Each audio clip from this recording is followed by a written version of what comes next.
माते संगोस्तव कर्मणि, तेरी कर्म न करने में आसक्ति न हो, यह कहकर साधक के लिए अकर्मण्यता, कर्म के त्याग का निषेध किया है। बहुत ठीक है। अब यहाँ तीसरे अध्याय के नहीं, दूसरे अध्याय का 47 दूसरे अध्याय के कर्मण्यवाधिकारस्ते महाफलेषु कदाचन और माँ कर्म फल हेतु माते संगोस्तु कर्मणि। ये माते संगोस्तु कर्मणि, तेरी कर्म करने में जो आसक्ति न हो। कर्म तो करना है। प्राय साधक ये सोचता है कि अगर कर्म फल की चाहना ही नहीं रखे तो फिर कर्म करे ही क्यों, क्योंकि मिलना तो कुछ है नहीं, फिर कर्म क्यों करे। तो अकर्मण्य नहीं बनना है। महाराज जी यहाँ भगवान ये कहना चाह रहे हैं कि अकर्मण्य मत बनो। कर्मण्यवाधिकार से अपने कर्मों का तो पूर्णता से मतलब पालन करो। जो भी कर्म करना है उसको तो एक मशीन की तरह करें, लेकिन फल की चाहना न करो। बोलो। हाँ, माने ये दोनों बातें ही हमको लाना है। कर्म करने में भी आसक्ति नहीं हो और कर्म न करने में भी आसक्ति न हो। ठीक बात है। ये बात ठीक है। कर्म न करने में भी मतलब कर्म न करने में अरुचि ना हो। मतलब कर्म करे ही क्यों, जब फल नहीं लेना है तो कर्म करे ही क्यों। ये अकर्मण्यता नहीं आनी चाहिए। हाँ, ये बात तो समझ में आ रही कि भाई कर्म हम चाहे तो भी हम कर्म को छोड़ नहीं सकते हैं, क्योंकि मनुष्य का एक मिनट एक क्षण भी वो बिना कर्म किए बिना नहीं रह सकता। अगर वो कुछ नहीं कर रहा है तो वो भी एक कर्म है, कहते हैं वो भी प्रमाद है, वो तामसिक कर्म में आ जाता है। वो सो रहा है, कुछ नहीं कर रहा है, व्यर्थ चिंतन चल रहा है कुछ ना कुछ, तो वो तामसिक कर्म में आ जाता है। तो कर्म का त्याग तो वो कर ही नहीं सकता। तो इसलिए भगवान कह रहे हैं, इसलिए जो कर्तव्य कर्म तेरा है उसको तो तुझे करना ही है, तभी लोक और परलोक तेरा दोनों सुधरेगा। अब कर्म करने में भी आसक्ति न हो, इसका कोई उदाहरण देंगे कि हम जैसे एक स्टूडेंट है तो उसका पढ़ाई करना उसका कर्तव्य कर्म है, तो उसकी उसमें आसक्ति न हो, इसका क्या अर्थ हुआ? इसका आसक्त न होने का तात्पर्य ये है कि उसकी फल की चाहना न करें। पढ़ाई करने अपना कर्तव्य कर्म है। हाँ। और देह उसका लक्ष्य भी बनना चाहिए कि इसका लक्ष्य ये है हमारा, ये पढ़ाई क्यों कर रहा हूं मैं, उसका लक्ष्य होना चाहिए। लक्ष्य होते हुए भी फल की चाहना नहीं होनी चाहिए। इसका महाराज जी ने एक बार दौरे पर कोई प्रश्न चला। एक विद्यार्थी था पर बड़ा अच्छा होशियार था, लेकिन वो पढ़ने में किसी कारणवश से फेल हो गया, तो बड़ा निराश हो गया था वो। तो वहां ये प्रश्न चला तो महाराज जी ने कहा कि निराश नहीं होना है। फेल और पास होना ये तो फल है, और हमें फल में आसक्त नहीं होना है। अगर फल में आसक्त, ये निराशा किस कारण से आई कि मैंने इतना परिश्रम किया है वैसा फल हमारे को नहीं मिला। तो ये फल की चाहना पैदा हुई, और इस फल की चाहना के कारण जो है वो परिणाम को देखकर दुखी होने लग गया। तो लक्ष्य तो बनना चाहिए कि मेरा अच्छा परिणाम मिले, लेकिन फल की चाहना न करें। ये फल की चाहना का तात्पर्य ये है कि मेहनत करना अपना काम है, फल देना भगवान। आप बोलो। हाँ, मतलब कर्म करने में आसक्ति न हो, इसका अर्थ है कि कर्म के फल में आसक्ति नहीं हो। कर्म तो हमको करना ही है, और पूरे पुरुषार्थ, पूरे उत्साह प्रसन्नता के साथ ही जो भी कर्तव्य कर्म मेरे सामने है उसको करना ही है। लेकिन उसका फल मेरे हाथ में ऐसे भी नहीं है, तो उस फल की तरफ दृष्टि भी नहीं डालना है। जो भी फल प्राप्त होगा उसको स्वीकार करना है, या उससे कुछ सीख लेनी है। अगर फल अनुरूप नहीं है तो उससे कुछ सीख लेके फिर से हमें अच्छे ढंग से कर्तव्य कर्म को करना है। ये प्रैक्टिकल लाइफ की अगर हम कहेंगे तो इस ढंग से हमारी दृष्टि रहेगी। क्योंकि आज के समय में ज्यादा करके स्टूडेंट्स वगैरह में डिप्रेशन की जो अवस्था है वो इसी कारण है कि वो बहुत हाई परसेंटेज की आकांक्षा करते हैं, और जब नहीं आता है तो बहुत लो हो जाते हैं, और जो नहीं करना चाहिए वो भी कर लेते हैं। तो ये तक कर लेते हैं आजकल, तो बहुत ज्यादा होने लग गई। हाँ, तो इस बात को अगर हम समझ रहे हैं तो हम अपने बच्चों को केवल यहाँ बच्चों की बात नहीं है, बात होती है कि पेरेंट्स भी बच्चों के फल को लेकर के उतने ही अधिक उत्सुक रहते हैं जितना बच्चा नहीं भी है, कि ये परिणाम आना ही चाहिए। ये बच्चों के पेरेंट्स की भी जो आकांक्षा रहती है, तो वो बच्चा अपने माँ बाप के सामने शर्मिंदगी महसूस नहीं करे, इसलिए ऐसा कर लेता है। इसलिए मुझे लगता है कि आज के समय में माँ बाप को बहुत सोच समझ कर कि जितना भी तुम मेहनत कर रहे हो और जो भी आएगा उससे हम खुश होंगे, ये पहले से ही मैसेज दे देना चाहिए, जिससे बच्चे के अंदर में आए ही नहीं ये बात। ये कई बार हमारी चर्चा चलती है इसी चीज को लेकर कि कैसे बच्चों को हम हतोत्साहित भी कर देते हैं और हम सोचते हैं उनको प्रोत्साहन दे रहे हैं अच्छे रिजल्ट के लिए, लेकिन कई बार ये प्रोत्साहन नहीं, ये फल की दृष्टि आग्रह पकड़ लेना है, नहीं इतने परसेंटेज आने ही चाहिए, तो इससे बच्चा बंध जाता है, वो खुल करके जिस तरह से उसको काम करना चाहिए वो कर नहीं पाता है। तुम्हारा काम है पढ़ना, अच्छे से पढ़ना, लेकिन जो भी फल आएगा, जो भी रिजल्ट आएगा उससे हम खुश हैं, बस यही चीज है। अगर किसी को इस बारे में कुछ कहना है तो कह सकते हैं, क्योंकि ये आज के समय की प्रॉब्लम्स में एक बड़ी अच्छी गंभीर, है। ये हाँ, बड़ी गंभीर परिस्थिति बनी हुई है आज। हाँ, चलें आगे पढ़िएगा जी। 18वें अध्याय के 9वें श्लोक में भगवान ने सात्विक त्याग के लक्षण बताते हुए कर्मों में फलासक्ति के त्याग को ही सात्विक त्याग कहा है, न कि स्वरूप से कर्मों के त्याग को। फलासक्ति का त्याग करके क्रियाओं को करते रहने से क्रियाओं को करने का वेग शांत हो जाता है और पुरानी आसक्ति मिट जाती है। फल की इच्छा न रहने से कर्मों से सर्वथा संबंध विच्छेद हो जाता है और नई आसक्ति पैदा नहीं होती। फिर साधक कृतकृत्य हो जाता है। पदार्थों में राग, आसक्ति, कामना, ममता, फलिच्छा आदि ही क्रियाओं का वेग पैदा करने वाली हैं। इनके रहते हुए हठ पूर्वक क्रियाओं का त्याग करने पर भी क्रियाओं का वेग शांत नहीं होता। राग द्वेष रहने के कारण साधक की प्रकृति पुनः उसे कर्मों में लगा देती है। अतः राग द्वेष आदि का त्याग करके निष्काम भाव पूर्वक कर्तव्य कर्म करने से ही क्रियाओं का वेग शांत होता है। ठीक है। और यहाँ 18वें अध्याय के 9वें श्लोक की बात बता रहे हैं। कार्य मित्यव यत् कर्म नियतम क्रियते अर्जुन संगम त्यक्त्वा फलम चैव सत्याग सात्विको मत। भगवान ने उस मत को, ये भगवान का ये कह रहे हैं अर्जुन, केवल कर्तव्य मात्र करना है, ऐसा समझकर जो नियत कर्म आसक्ति और फलेच्छा का त्याग करके किया जाता है वो सात्विक त्याग है, वो सात्विक त्याग माना गया है। यानी क्या कहना चाह रहे हैं, अपने कर्तव्य, केवल कर्तव्य मात्र करना है। अर्थ क्या हुआ इसका, कर्तव्य मात्र करने का अर्थ क्या हुआ कि फल की इच्छा का सर्वथा त्याग कर देना हमारे। और नियत कर्म आसक्ति और फलेच्छा का त्याग करके किया जाता है। नियत कर्म जो अपना कर्तव्य नियत कर्म है वो आसक्ति रहित और फलेच्छा का त्याग करके किया जाता है, उस त्याग को सात्विक माना गया है, वो सात्विक त्याग माना गया। बताओ, आप बोलो इसमें क्या कहना चाहते हैं। इसमें ये भी कह रहे हैं कि फलासक्ति का त्याग करने से क्रियाओं को करने का वेग शांत हो जाता है, इसको थोड़ा समझाइएगा। फलासक्ति का, बिल्कुल, फल की चाहना नहीं रखेंगे तो करने का वेग शांत होएगा, इसमें पक्की बात है, ये बात तो ठीक है। कैसे शांत होगा, तो ऐसा नहीं, अकर्मण्यता नहीं आएगी उसमें।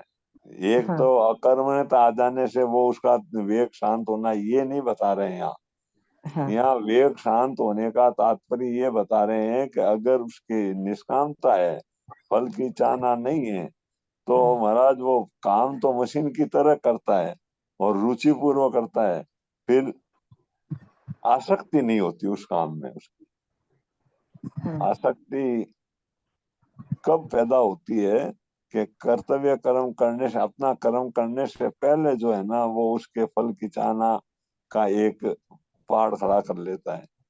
तो कर्म करते समय भी उस क्रिया में भी उसकी आसक्ति पैदा हो जाएगी। हाँ। और वो बंधन का कारण बनेगी। फल तो दुख देने वाला होगा और आसक्ति उसके बंधन का कारण। इसलिए साधक को हमेशा सावधान होकर कर्म करना चाहिए। करने की आसक्ति, ये यहाँ करने का वेग शांत कब होता है? वेग करने का शांत जब फल की चाहना न हो और क्रिया में आसक्ति न हो, तो अपने आप आपका स्वाभाविक जो करने का वेग है, यानी ये करने का वेग भीतर में रहता है ना, ये भी कर लूं, वो भी कर लूं, वैसा भी कर लूं, तो फिर उसमें वो इस तरह से नहीं फंसेगा। उसको स्वाभाविक जो है एक शांति का अनुभव होगा। इसका उदाहरण जो देते हैं स्वामी जी महाराज की, जैसे कि ढलान पे गाड़ी के अगर स्टेयरिंग को रोक भी दिया जाए तो भी वो गाड़ी स्वतः ढलान पे अपनी चलती रहती है। तो इसी तरह से ये करने का जो वेग है शांत हो गया है, लेकिन जिस तरह से गाड़ी अपने आप चल रही है उसी तरह से स्वतः कर्तव्य कर्म तो होंगे, लेकिन और कुछ नया कर्म करूं और कुछ नया कर्म करूं, इसका वेग शांत हो जाता है। क्योंकि ये नया कर्म का जो आरंभ करते हैं हम अपनी कामना की पूर्ति के लिए ही तो करते हैं हमेशा। ऐसा कुछ है। लेकिन एक बात और भी है कि व्यवहारिक जगत में तो जितने कर्म हैं उसको हम कर्तव्य रूप में करते हैं, पर भजन, नाम जप, स्वाध्याय, सत्संग, ये तो कर्तव्य रूप में नहीं होना चाहिए। ये तो ठाकुर से प्रेम जागृत करने के लिए होना चाहिए। तो इसमें हमारे करने का वेग कैसा होना चाहिए? क्या क्या पूछ रही है? वापस बोलना एक मिनट आप। हाँ, मैं कह रही थी व्यवहारिक जगत में संसार के कार्यों को कर्म करने के समय तो निष्कामता होनी चाहिए और हम कर्तव्य रूप में अपने कर्म को करें, लेकिन साधन, भजन, सत्संग, नाम जप, इनको करने के समय कर्तव्य जैसे करेंगे तब तो वो प्रेम जागृत नहीं होगा ठाकुर से। तो इसमें क्रियाओं का वेग कैसा होना चाहिए कि हर समय उत्साह रहना चाहिए कि मुझे करना है? ना, इसमें क्रिया का इतना महत्व नहीं होता है जितनी आपकी तत्परता लगन का है। साधन जो होता है ना, साधन को अगर आप क्रिया का भाग बना देगी तो वो एक स्तर तक ही रहेगा साधन आपका। जैसे 14 माला फेरनी है, तो वो 14 माला फिर कर फिर शांत हो जाएगी, वो अब नहीं रहेगा। लेकिन उसमें अगर आपके लगन होगी, संख्या का महत्व नहीं होकर लगन होगी भीतर में, ये काम तो मुझे करना ही है। देखो उसमें भी क्या है, महाराज जी ने तो अब कई बातें ऐसी होती है कि जो बहुत गहरी होती है, बताने में ही संकोच यूं होता है कि अर्थ उल्टा ले लेते हैं उसको। महाराज जी ने तो ये कहा है कि साधन भी हमें तत्व की प्राप्ति करने के लिए नहीं करना, बताओ। ये भी नहीं करना। अब कैसे वो नहीं, अगर तो फिर साधन करे ही क्यों? तो बता रहे हैं कि साधन करना है तो केवल दूसरों के हित के लिए, अपने कल्याण के लिए नहीं। समझ रहे ना इस बात को? ये बात जब जच जाएगी कि मेरे साधन से मात्र जीव का कल्याण होना चाहिए, तो वो साधन करते हुए उसकी जो रुचि है या जो आप क्रिया कह रही है, वो क्रिया नहीं रहकर वो उसमें एक स्वाभाविक लगन का रूप धारण कर लेगी वो। अब इस बात को कैसे समझूंगा आपको? अगर आप समझने बैठ गई कि हमारा कल्याण के लिए नहीं करना है तो फिर हम साधन करें ही क्यों? अर्थ ऐसा नहीं है इसका। साधक का साधन जो होता है वो केवल दूसरों के हित के लिए होता है, अपने लिए नहीं।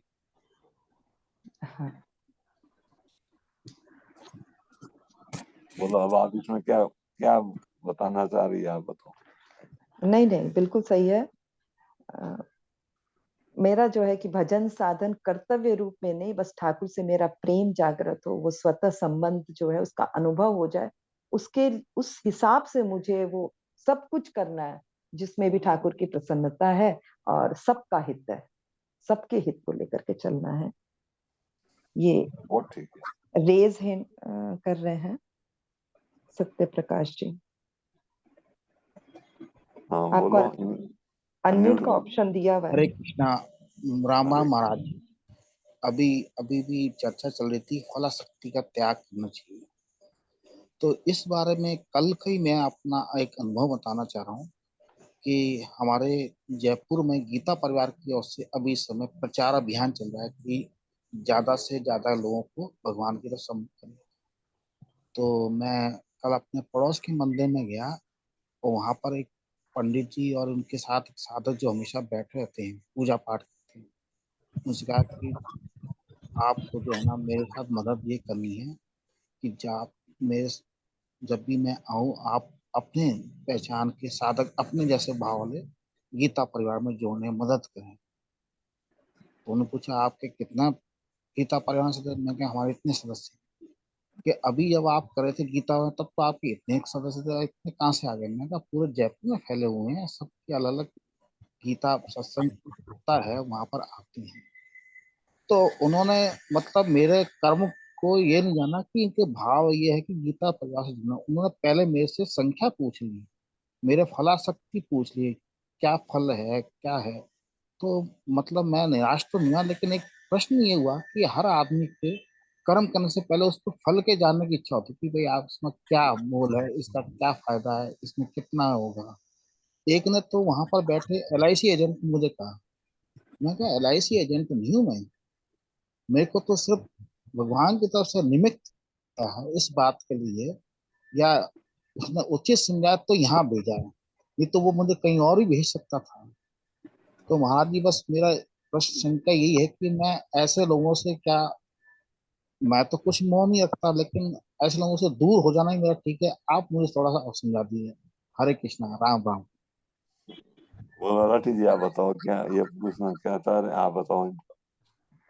जवाब तो आप ही अच्छे से देंगे। नहीं देखिए दूंगा मैं मुझे जवाब। तो लगता है संसार में हम रहते हैं तो संसार में सब अलग अलग स्वभाव वाले हैं, तो हम उनकी तरफ दृष्टि न रखें। मेरा जो लक्ष्य है वो मुझे करना है। वो जिस स्थिति में है वो उस स्थिति से अपना प्रश्न कर रहे हैं, तो वो गलत नहीं है क्योंकि वो संसार की स्थिति में ही बैठे हुए हैं। लेकिन मैं जिस स्थिति में हूँ मैं जानता हूँ मेरी फल की तरफ दृष्टि नहीं है, तो इसमें मतलब मुझे कोई भी न उद्विग्न होने वाली बात नजर नहीं आई, क्योंकि वो अपनी स्थिति में है, हम अपनी स्थिति में। हमें तो अपने कर्तव्य कर्म और लक्ष्य को देखते हुए कार्य करना है। श्री राधे। इनका अर्थ ये है कि भाई मैं उसको उसमें जोड़ने के लिए उसके सामने प्रस्ताव रखा और उन्होंने ये बात प्रकट की हमारे को। हाँ और आप कह रहे हो कि आप अपने निष्काम भाव से अपना कर्तव्य कर्म करो। हाँ अब उस आदमी को इसमें जोड़ने के लिए कौन सी युक्ति काम में लेवे? अगर ये काम में लेते हैं तो कर्म का फल हो गया, हाँ और उसको नहीं समझावे, अगर ये बात नहीं बतावे तो वो जुड़ता नहीं। हाँ। तब क्या करना चाहिए हमारे को? बताना तो चाहिए ही, क्योंकि किसी भी तरह से वो जुड़े सबसे पहले तो जोड़ना जरूरी है।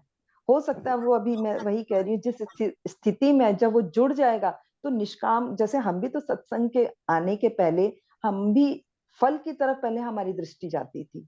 आज बच्चों की हम जो क्लास चलाते हैं तो उसमें भी कई लोग पूछते हैं फीस कितनी है, कितनी लेते हैं, तो उनकी दृष्टि तो वैसी ही रहेगी कि ये तो फीस बिना कैसे कोई काम कर सकता है, इतने घंटे अपने कैसे कोई दे सकता है, ये चीज समझ में नहीं आती है। लेकिन जब हम जुड़ जाते हैं सत्संग से, गीता से, तो अपने आप ये चीजें हमारी समझ में आती है। इसलिए अभी वो जिस स्थिति में है उन्हें हम समझा करके जोड़ना सबसे पहले मुख्य मेरे को लगता है। हाँ ठीक बात है। अगर उस जोड़ने के पीछे हमें हमारी कुछ विशेषताएं अगर बतानी पड़ती है हमारे कार्यक्रम की, कि इतने आदमी जुड़े हुए हैं और इससे ये लाभ होता है और आप भी जुड़ोगे तो लाभ होगा इससे, अगर ये बतानी पड़ती है तो आप निश्चित होकर बताइए। हाँ लेकिन भीतर में सावधानी ये रहनी चाहिए कि इस बताने का फल भी मुझे कुछ नहीं चाहिए। बस यही है कि ये व्यक्ति है एक भगवान में लग जाए, बस इस तरह का एक भीतर में भाव रहना चाहिए हमारे। बताने में कोई दोष नहीं है, बताने में दो हेतु होता है। एक तो उसको जोड़ने का हेतु होता है, और एक अपने चल रहे कार्यक्रम का प्रभाव बताना होता है कि हम इतना इतना कर चुके हैं, ऐसा हम कर देंगे, अगर आप भी जुड़ जाओगे तो ये हो जाएगा, ऐसा हो जाएगा। दूसरा, इस कार्यक्रम में मतलब आप जिसमें जोड़ रहे हैं उसमें आपको अगले से कुछ लेना तो है नहीं, कुछ लेने की चाह तो है नहीं हमारे। तो फिर हमारे को अगर लेने की चाह ना हमारे भीतर में नहीं है तो हमारा बताना वो बंधन का कारण नहीं बनेगा। बताना वहां बंधन का कारण बनता है जहाँ कुछ चाहते हैं उनसे। हमारी चाह तो इतनी है कि ये भगवान में रख दे बस। तो ये चाहना भगवान, औरों को भगवान में लगाने की जो चाहना है वो आपके बंधन का कारण नहीं बनेगी। अपनी ख्याति चाहोगे, अपना जिस संस्था से जुड़े हैं उस संस्था का प्रचार प्रसार, ऐसा मतलब उसकी प्रशंसा सुनना चाहोगे, उसका मान बड़े आदर चाहोगे, तो महाराज बंधन का कारण बन सकती है। लेकिन देह हमारा ये होना चाहिए कि इसमें ज्यादा से ज्यादा जुड़े, उस उद्देश्य से लेकर अगर हम बताएं तो वो बंधन का कारण नहीं। हाँ, आपका क्लियर हो गया प्रभु जी? हाँ जी। हाँ, चलो ठीक है, आगे चले। और भी रेज है हैंड्स। हाँ, जगनिवास सिंह, उनको भी दे रहे हैं हम ऑप्शन। महाराज जी राम राम। राम राम राम। महाराज जी, जैसे भगवान के जो भी स्तोत्र हैं, हम लोगों को फल शक्ति नहीं रखनी चाहिए, लेकिन हर स्तोत्र का फल दिया हुआ है, वो किस लिए दिया हुआ है? जैसे विष्णु वो सहस्त्रनाम का फल है, गणेश जी का जो भी स्तोत्र है उसके फल हैं, सबके फल दिए हुए हैं, तो ये किस लिए उद्देश्य से दिए गए हैं? ये फल तो बताएंगे उसका। भाई हर एक कार्य का फल तो होता ही है। खेती करोगे तो फल तो, खेती क्यों कर रहे हो, अन्न पैदा हो जाए तो फल तो बताएगा ही उसका। इससे ही तो आपको निष्काम फला भाव शक्ति करना पैदा है, हो जाती है। हैं? इन्हीं चीजों से फला शक्ति भी पैदा हो जाती है फिर। फला शक्ति उसी से बचने के लिए कहा जा रहा है कि आप निष्काम भाव से कर्म करो। देखो वो जो फल बताया जा रहा है ना, वो सामान्य आदमियों के लिए बताया गया है कि येन केन प्रकरण ये भगवान में जुड़ जावे। समझे ना आप? तो जी उनको जी। फल का लोभ, जैसे सुना है ना, शेठ जी लोगों को सत्संग में जोड़ने के लिए ताश खेलने लगे। बताओ, ताश में 8-10 आदमी जब इकट्ठे हो जाते हैं तो वो ताश तो बंद कर देते हैं और भगवत चर्चा शुरू कर देते। अब क्या, ताश खेलना तो एक बुरा काम है ना, हाँ जी। लेकिन वो क्या है कि बिना ताश खेले भगवान में जुड़ नहीं सकते। इस कारण से उस युक्ति को उन्होंने काम ली। तो उस युक्ति को काम में लिए उसका अर्थ ये थोड़ी हो गया तो उनको ताश खेलने के लिए लगा दिया, ऐसा तो परिणाम नहीं मिला उसमें। जी सही बात। हुआ कि नहीं हुआ?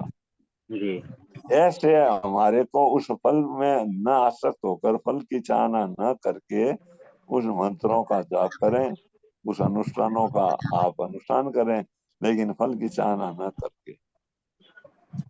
उसमें फल बताए उन लोगों के लिए हैं कि जो कुछ चाहते हैं। तो चाहते हैं तो फल बताएंगे, तब वो उसमें लगेंगे, नहीं तो लगेंगे कैसे, बताओ? अब बोलो, शंका है तो बोलो, नहीं तो आगे चले। ठीक है, आगे आगे चलिए। ठीक। अच्छा, ये फल बताना एक तरह से उसके महात्म्यम को भी बताना हुआ। हाँ, महात्मा को बताना, महात्मा बताना दोष नहीं है। हाँ।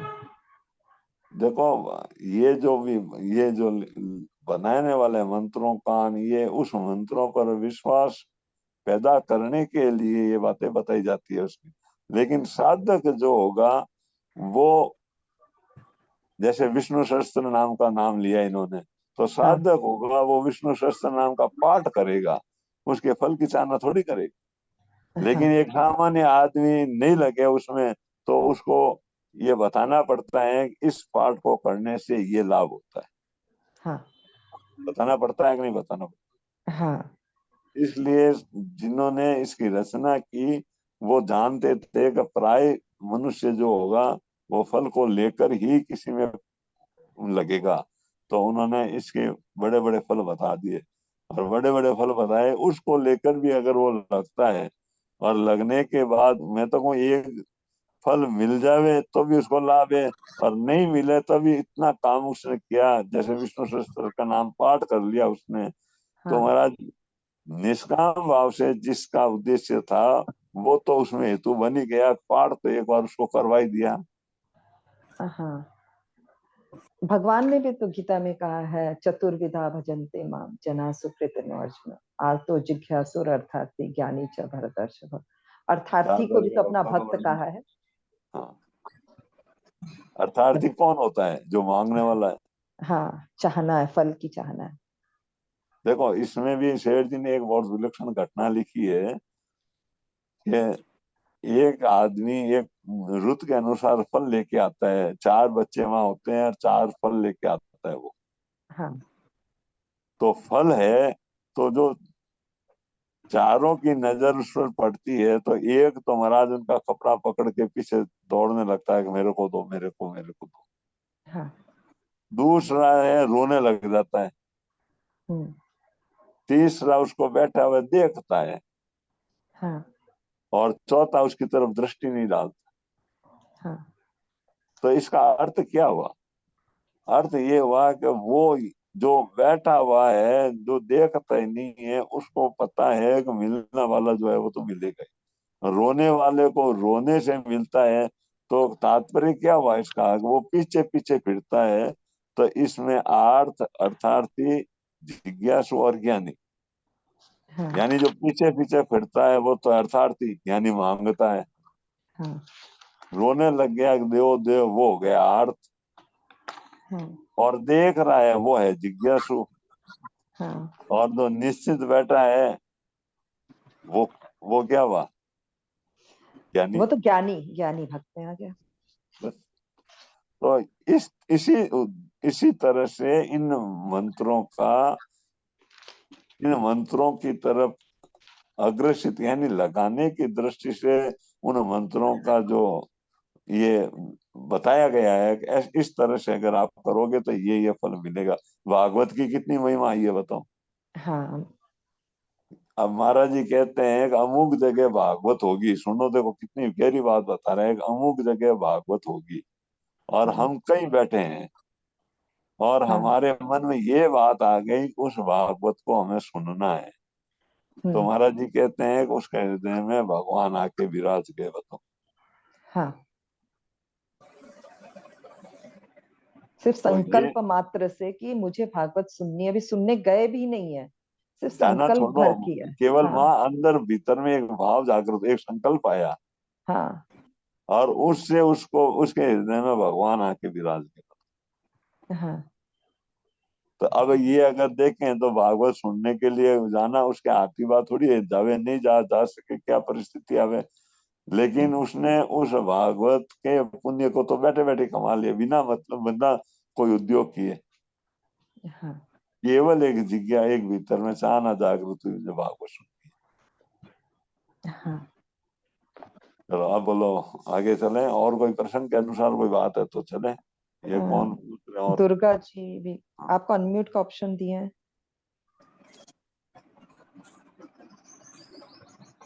दुर्गा जी।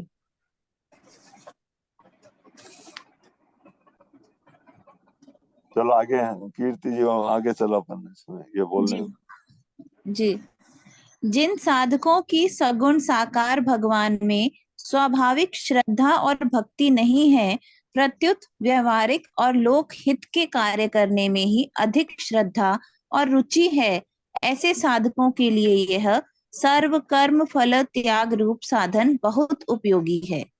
भगवान ने जहां भी कर्म फल त्याग की बात कही है, वहां आसक्ति और फल इच्छा के त्याग का अध्याहार कर लेना चाहिए, क्योंकि भगवान के मत में आसक्ति और फल इच्छा का पूरी तरह त्याग होने से ही कर्मों से सर्वथा संबंध विच्छेद होता है। गीता जी के 18वें अध्याय का 6वां श्लोक। हाँ बोलो, 18वें दिया गया 6वां श्लोक क्या है? ये आ रहा है, एतान्यपि कर्माणि संगम त्यक्त्वा फलानि च कर्तव्य नीति में पार्थ निश्चित मतम उत्तमम। यहाँ भगवान कह रहे हैं कि हे पार्थ, इन यज्ञ दान और तप रूप कर्मों को तथा दूसरे भी कर्मों को आसक्ति और फलों की इच्छा का त्याग करके करना चाहिए। ये मेरा निश्चित किया हुआ उत्तम मत है। यानी दोनों में फल इच्छा और आसक्ति का त्याग बता रहे इसमें छठे श्लोक में। ये मेरे पास प्रबोधनी है, आप संजीवनी में देख लो। हाँ नहीं, यही है अर्थ, यही है। हाँ, सरल गीता में यही अर्थ है। इसमें जो ये ऊपर कह रहे हैं कि जिन साधकों की सगुण साकार भगवान में स्वाभाविक श्रद्धा और भक्ति नहीं है, परंतु व्यवहारिक और लोकहित कार्य करने में ही अधिक श्रद्धा और रुचि है, ऐसे साधकों के लिए सर्व कर्म फल त्याग रूप साधन बहुत उपयोगी है। तो जो सगुण साकार, हाँ, जो भक्ति में उतना मन नहीं है, नाम जप में, उनकी कथा सुनने में, लेकिन भगवान के किए हुए विधान में उनकी रुचि है। भले ही भगवान को वो डायरेक्ट नहीं मान रहे, लेकिन भगवान की आज्ञा का तो पालन कर ही रहे हैं। अर्जुन ने भी तो अंत में करिष्ये वचनम तब, माने सबसे बड़ी चीज है आज्ञा पालन। ठाकुर जी जो कह रहे हैं उनकी आज्ञा का पालन, इसीलिए उनको ये सर्व कर्म फल त्याग के रूप में जब ये करते हैं तो भगवत प्राप्ति ही हो जाती है। ये इसका अर्थ यही निकला, इसका यही अर्थ निकला, बिल्कुल ये इसका अर्थ। एक बड़े तौर पर अगर देखा जाए तो जिसकी भगवान में अगर मतलब वो श्रद्धा और रुचि नहीं होती है, हाँ, तो उसकी स्वाभाविक, ऐसे कई लोग देखे हैं जो मंदिर के बाहर से निकलते हैं और हाथ जोड़ के अंदर नहीं जाते, हाँ, बाहर से हाथ जोड़, लेकिन उनका व्यवहार है, उनका जो मतलब कर्म करने की जो मतलब वो है क्रिया वो करते हैं, वो केवल दूसरों की सेवा करते हैं। हाँ। तो जो अंदर जाके भगवान का जप करते हैं, भगवान के दर्शन करते हैं, उसका जो फल उसको मिलता है, हाँ, वो फल महाराज उसको यहाँ बिना कुछ किए, मतलब केवल अपना कर्तव्य कर्म बस एक ही कि इनसे मुझे कुछ चाहिए नहीं, यानी फल की चाहना न करके करें, तो उसको वो ही लाभ होगा जो सगुण साकार के दर्शन और भक्ति से जिसको जो लाभ होता है। हाँ। सही। ये गीता गुप्ता क्या है? हाँ, अच्छा, गीता जो कोई है नाम बोलो। आपको अनम्यूट का ऑप्शन दिए हैं गीता गुप्ता जी। राम राम जी। राम राम जी। मैं पूछ रही थी, जैसे अभी गीता प्रचार के लिए बता रहे थे, तो हमको उनके लिए फायदे बताने पड़ते हैं, क्योंकि आजकल जो डिप्रेशन की हालत जो लोगों में हो रही है ना, छोटे छोटे बातों सोच के डिप्रेशन आता है, बीमारी फैल रही है, तो उनके फायदे बता के जोड़ना पड़ता है गीता प्रचार में। मैं भी जोड़ती हूँ। और यहाँ फिर क्लासेस चलती है गीता की, एग्जाम वगैरह भी होते हैं। और दूसरा मैं पूछ रही थी आपसे, जब कर्म बता रहे इतना, कितना औरतों के लिए बहुत सारे कर्म बताए, घर के काम तो करते ही हैं, सबके करने हो तो हरी बीमार सब करना पड़ता है। तो इस भगवान पूजा करो, ये व्रत करो, ये कहानी सुनो, ये पूजा करो, ये बहुत हो जाते हैं। बजाय इसके भगवान के रोजाना जो नित्य नियम कर ले, फिर पाठ कर ले, माला फेर ले, वही ठीक रहेगा, या सारे पूजा पाठ के क्या करना चाहिए? अपना अपना कर्तव्य कर्म ठीक करना चाहिए। देखो जो भी काम करें, सुनो, जो भी काम करें आप, ये जो जैसे भी ये शुद्ध और वो पाठ करो, तो इससे मतलब खाली गीता रामायण भागवत पढ़ ले, माला फेर ले तो कर लेते हैं। इसके अलावा जो दूसरे गृहस्थी बताते ना, आज इसकी पूजा करनी है, आज उसकी पूजा करनी है, उसमें आसक्ति भी नहीं है, हमारे करने का मन भी नहीं करता, मजबूरी में करनी पड़ती है।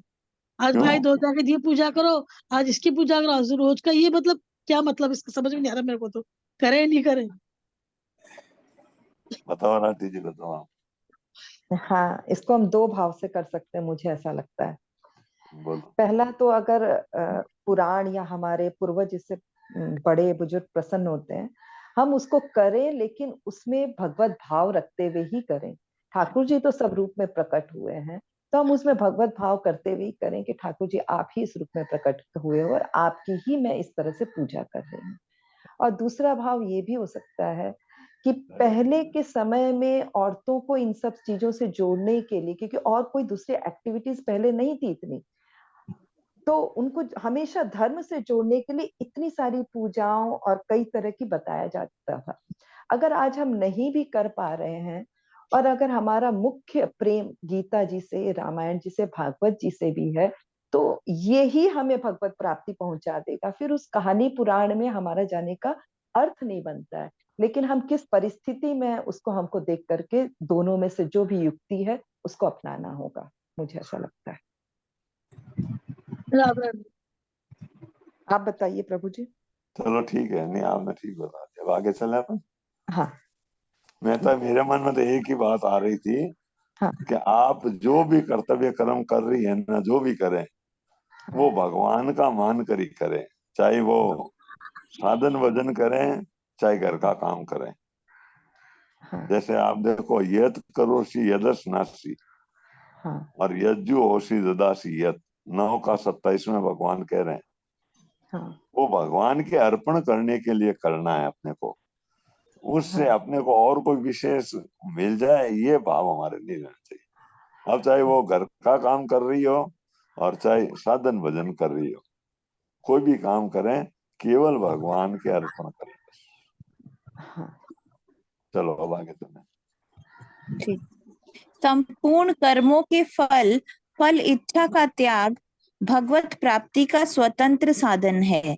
कर्म फल त्याग से विषयासक्ति का नाश होकर शांति, सात्विक सुख की प्राप्ति हो जाती है। उस शांति का उपभोग न करने से, उसमें सुख बुद्धि करके उसमें न अटकने से, वह शांति परम तत्व का बोध कराकर उससे अभिन्न करा देती है।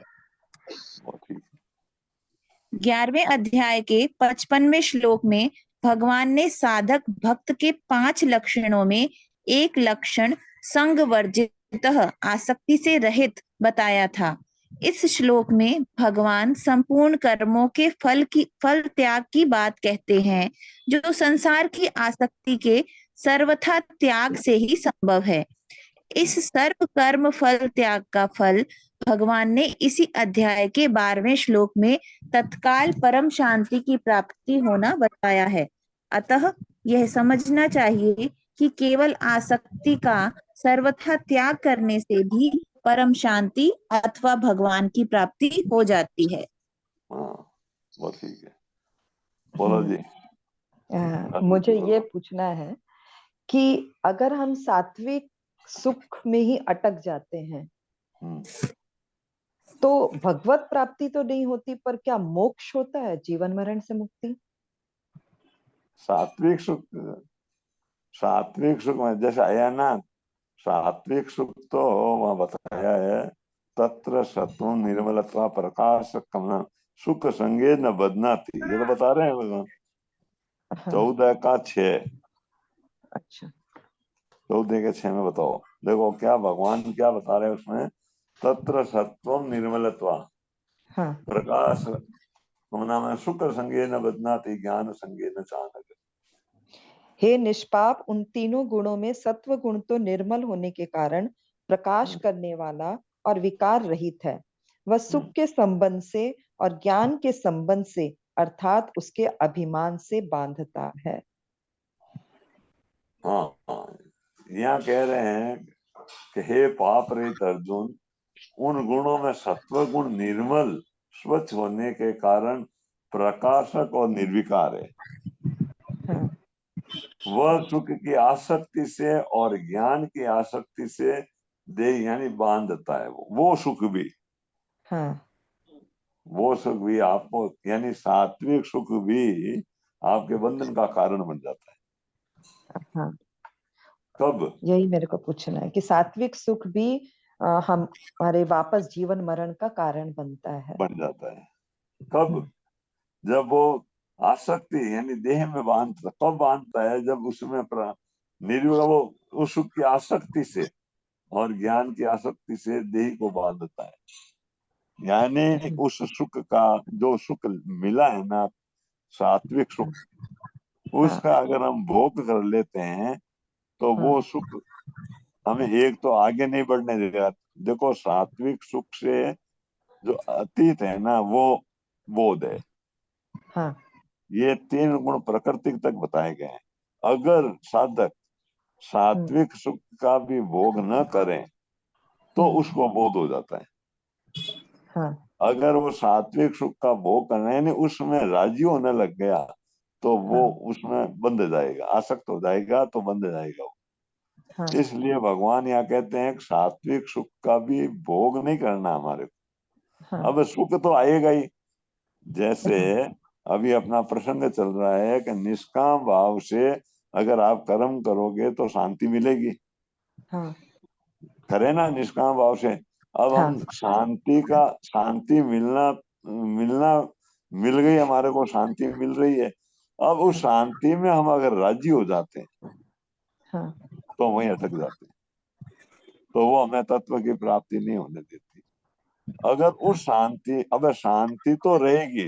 देखो शांति मिलने का तात्पर्य ये नहीं है कि उसका आपका एहसास नहीं होगा, उसका अनुभव नहीं होगा, ये नहीं है।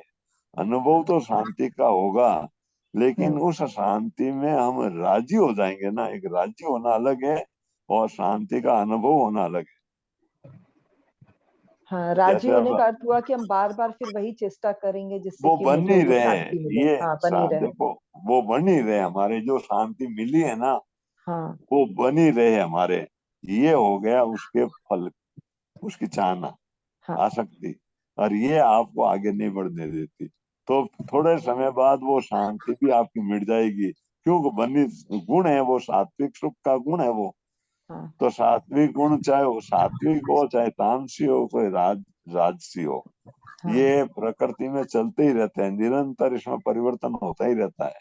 हाँ। लाभ कब होता है कि उस सात्विक सुख का अनुभव हमारे को हो रहा है और उसमें अगर हम राजी नहीं होते तो महाराज नित्य सुख की प्राप्ति हो जाती है। और अगर राजी हो जाते हैं तो फिर उसी क्रम में आ जाते हैं। कभी रजोगुण आ जाएगा, कभी तमोगुण आ जाएगा, कभी सत्वगुण आएगा। हाँ, अब देखो विशेष ध्यान देने की बात क्या समझाना चाह रहे हैं इसमें कि अगर आप इन तीनों गुणों से अतीत हो जाते हैं यानी सात्विक गुण का भी भोग नहीं करते हैं तो फिर उस बोध का अनुभव हो जाएगा, उस तत्व का अनुभव हो जाएगा जहाँ ये गुण नहीं पहुंचते। फिर अपनी अपनी स्थिति स्वतः स्वाभाविक ही अपने स्वरूप में हो जाएगी। तो अगर स्वाभाविक हमारी स्थिति अपने स्वरूप में हो जाएगी तो क्या फिर सात्विक गुण, तो वहाँ गुण नहीं रहेगा। वो सात्विक स्वरूप अपने स्वरूप की स्थिति स्वतः जो जिसका अनुभव हो जाता है ना उसमें, फिर वो गुण वहां तक नहीं पहुंचते फिर आप। इसलिए कहा गया है कि यज्ञात्वा न पुनर्मोह, यानी एक बार अगर आपको उस बोध का आपने अनुभव कर लिया तो फिर पुनर्मोह नहीं होता। तो यहाँ साधक को सावधानी इसी बात की रखनी है कि सात्विक सुख का भी हमें भोग नहीं करना है। यानी जो त्याग से शांति मिल रही है उस शांति में हमें राजी नहीं होना है। अगर राजी नहीं होंगे तो हमें उस तत्व का अनुभव हो जाएगा। तो ये यहाँ कह रहे हैं कि आसक्ति, केवल आसक्ति का त्याग करने से भी हमारे को उस तत्व की यानी भगवत प्राप्ति हो जाएगी। केवल आसक्ति का सर्वथा त्याग करने से भी परम शांति अथवा भगवान की प्राप्ति हो जाती है। कितनी मतलब आप बताओ, और सरलता से महाराज ने इस बात को प्रकट किया है और हम फंस जाते हैं उस सुख में, उस फल में, उस आसक्ति में। अब आसक्ति होना क्या हुआ कि उस शांति का अनुभव होना, उसमें राजी होना, ये आसक्ति तो हुई, और क्या हुआ।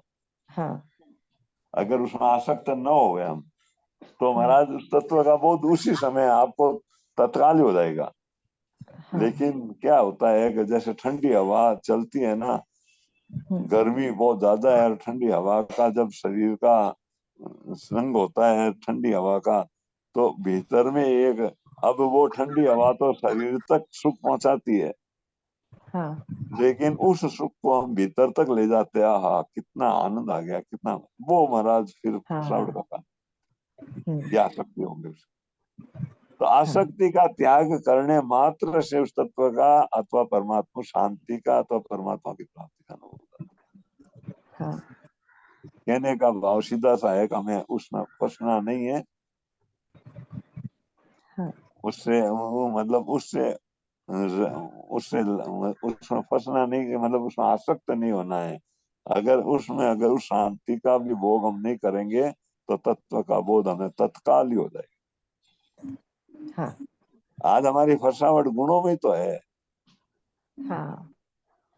और बताओ किसमें है? भगवान कहते हैं कारणम गुण संगोष सदस दियोनि जन्म। गुणों का संग ही तो हमारा जन्म मरण का कारण बन रहा है। अगर गुणों का संग न करें, चाहे वो सात्विक गुण भी क्यों ना हो, उसका संग न करें तो बोध हो जाएगा। चले परिशिष्ट भाव पढ़ लीजिए जी। परिशिष्ट भाव। अगर साधक सर्वथा भगवान के लिए कर्म न कर सके तो उसको फल इच्छा का त्याग करके कर्म करना चाहिए, क्योंकि फल इच्छा ही बांधने वाली है। फले सक्तो निबध्यते। ठीक है, बोलो अब आप इसमें क्या बताना चाह रहे हैं? हाँ, ये मुझे तो स्पष्ट हो गया है, प्रश्नों के उत्तर भी मिल गए। किसी और को कोई पूछना है तो पूछ सकते हैं, नहीं तो होली का कोई पद आप में से सुनाना चाहे तो। ये सुनील जी क्या कह रहे हैं? हाँ महाराज जी राम राम। महाराज अभी आप जो बोले सात्विक सुख में हम राजी नहीं होना चाहिए, जैसे उदाहरण दे रहे थे कि एक बहुत गर्मी का मौसम है और उस समय अचानक एक ठंडी हवा चल गई तो उसमें हमको आनंद नहीं आता, उसमें हम खुशी नहीं महसूस करें कि हाँ बहुत शांति आ गया, बहुत आनंद आ गया, तो ये क्या भोग करना हुआ? और क्या हुआ? हवा का अनुभव शरीर करता है और उस शरीर से आप सुख लेना चाहते हैं तो वो सुख अपने में आ जाता है भीतर में। क्या ये अब क्या आएगा, वो ठंडी हवा हमारे को मिलती रहे, ये भाव जागृत होगा। तो ठंडी हवा शरीर तक ही सीमित रखना चाहिए, उसमें राजी नहीं होना चाहिए, बस सीधी बात तो यही है। क्योंकि आप बताओ, ठंडी हवा, गर्मी के कारण ठंडी हवा अच्छी लग रही है कि नहीं लग रही जी? अच्छा, गर्मी शरीर को लग रही है कि आपको लग रही है? शरीर को। शरीर को। और हवा कहाँ तक पहुंचती है? स्वयं तक आ गई, स्वयं तक आ गई। तो फिर उसमें राजी होना आसक्त हो गए ना उसमें। अगर राजी हो गए तो फंस गए। अब ठंडी हवा जाने के बाद गर्मी ज्यादा सताएगी और रोना पड़ेगा, अब करो कहाँ जाऊं, कैसे करूं, क्या करूं। और नहीं तो महाराज देखा है कि जो फल में उस हवा का, देखो गर्मी आपके लिए भी वही है जो उसको चाहता है, और गर्मी उसके लिए भी वैसी है जो नहीं चाहता है। दोनों के लिए गर्मी वैसी की वैसी है, लेकिन नहीं चाहने वाले को गर्मी परेशान नहीं करेगी और चाहने वाले के दुख होगा। जी महाराज, स्पष्ट हो महाराज जी। प्रणाम प्रणाम। चलो ठीक, नारायण नारायण। अब वो बोलो, हाँ, सब होली समझ का, हो गया? हाँ होली के कोई पद सुनाना चाहे तो कीर्ति जी आप ही सुना दीजिए।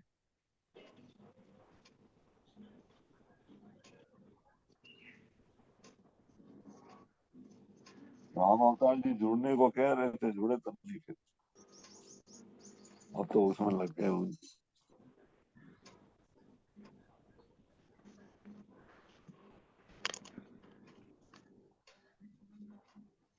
हाँ राधे राधे, आप सुना रहे हैं क्या? नहीं तो नहीं, कोई और नहीं सुना रहा है क्या? किसी ने रेज आज नहीं और किया कोई है। सुनाता आपको थोड़ी कहते हैं कोई, वो तो अपना भी बोल देते हैं। हाँ आप सुना दीजिए। ममता अग्रवाल ने किया है। हाँ हाँ चलिए करिए। ममता जी आप सुना दीजिए, अनम्यूट का ऑप्शन है। नारायण नारायण प्रणाम। आज प्रभात लता मंदिर में सुख बरसत